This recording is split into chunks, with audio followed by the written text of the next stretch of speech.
This is an exquisite pair of small papier-mâché trays, and they're Victorian and they date from around 1830s to 1840s.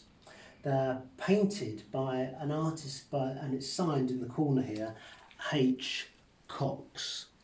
Now, papier-mâché was made hugely popular by a chap called Henry Clay.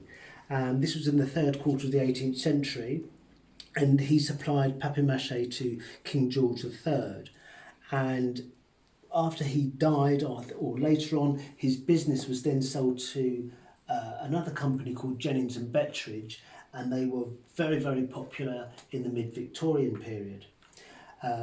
Now, with Jennings and Bettridge, what they did, they had like the basic black papier-mâché, and papier-mâché is layers of paper which has been compressed together and then lacquered, and it makes the material impervious, so it's water resistant. So often you'll find trays, coasters, vernacular pieces used for various things. So they were just ordinary pieces to be used. But when it got more and more popular, more fashionable, what Jennings and Bettridge did, they started embellishing, and they started embellishing with mother of pearl. And in the end, their product becomes so expensive, they ended up going bankrupt.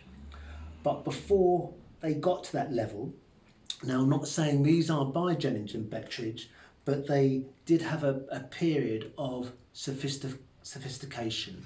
And to me, this is sophistication at its best. So they're hand painted, and the reason why I chose these is because they're scenes of Brighton. And I was brought up in Brighton, and when I saw this particular scene, I knew it instantly. It's St Peter's Church, just north of the Royal Pavilion, and it's a huge church. It's almost like a cathedral. The way the artist has portrayed it here, it's almost like an architectural drawing. It's so beautifully executed. The proportions are perfect. And if we look to the left, you can see a little windmill. So going to the up this road here, this road takes you towards Lewes, and so the windmill is obviously south of Lewes but outside of Brighton.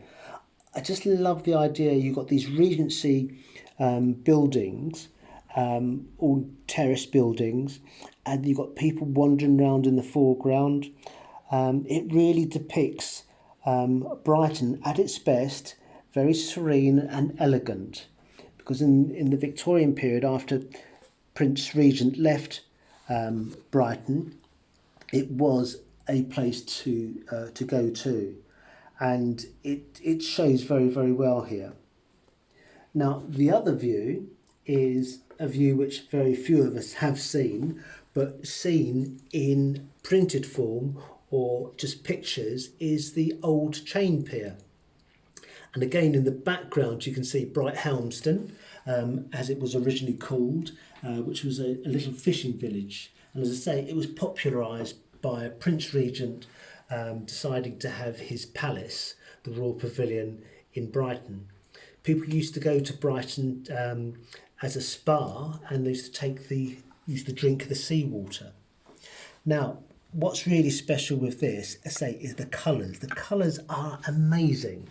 Again, it's the pier has been drawn, and it's been drawn like a draftsman.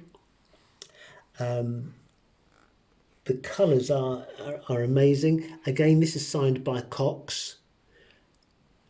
You can see the people just wandering along the esplanade there, and then about to go onto the pier.